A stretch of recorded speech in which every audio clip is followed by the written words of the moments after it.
નારાયણ પ્રસાદી મંદિર હળવદનો ટાવર છે જે ઘણા બધા વર્ષોથી હજી પણ વગર ઇલેક્ટ્રિસિટીએ હજી આપણને સાચો સમય બતાવે છે કે જ્યારે સમય બતાવે ત્યારે એના ડંકા વાગે. ધારો કે 7 વાગે તો 7 ડંકા વાગશે. જોઈ લો 7 વાગવાની તૈયારી છે. હવે જો બધી બાજુ ચારે બાજુ ટાવર હોય એના ચારે બાજુ પેલી સમય બતાવતી ઘડિયાળ હોય એટલે જેથી લોકોને ખબર પડે કે ભાઈ આટલા વાગ્યા. પહેલાંના જમાનામાં ઘડિયાળ બહુ હતી નહીં ઇલેક્ટ્રિસિટીની, એટલે આવી રીતના ઇલેક્ટ્રિસિટી વગર રોમનનું પેલું મશીન આવે તેનાથી વર્કિંગ કરતી આ ટાવર છે. એની અંદર આખું એક રૂમ જેટલું તો મશીન હોય છે. હવે જો 7 વાગે ને એટલે એને ડંકા પડશે, 7 ડંકા. આ છે મંદિર, સ્વામિનારાયણ પ્રસાદી મંદિર હળવદ.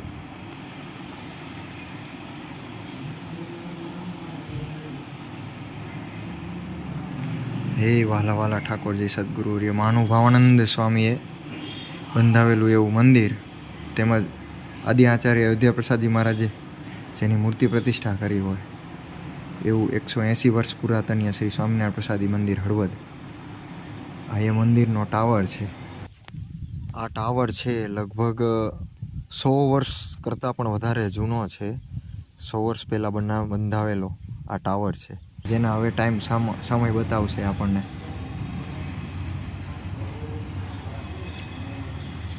સાત વાગે એટલે 7 ડંકા પડશે. જોઈજો એવી આગળ 1 2 3 4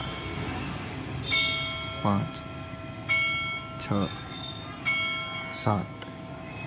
જો 7 વાગ્યા એટલે 7 ડંકા પડ્યા. એવો એક્ઝેક્ટ સમય આપણને બતાવતી આ ઘડિયાળ છે. ઇલેક્ટ્રિસિટી વગર ચાલતી આ ઘડિયાળ હજુ પણ શ્રી સ્વામિનારાયણ પ્રસાદી મંદિરનું સંભારણા રૂપ કહેવાય કે જે આપણે સાચવી રાખી છે. આ મંદિર છે કાષ્ટનું છે, કોતરણીયુક્ત આ મંદિર છે. જોઈ લો આ એની કોતરણી છે.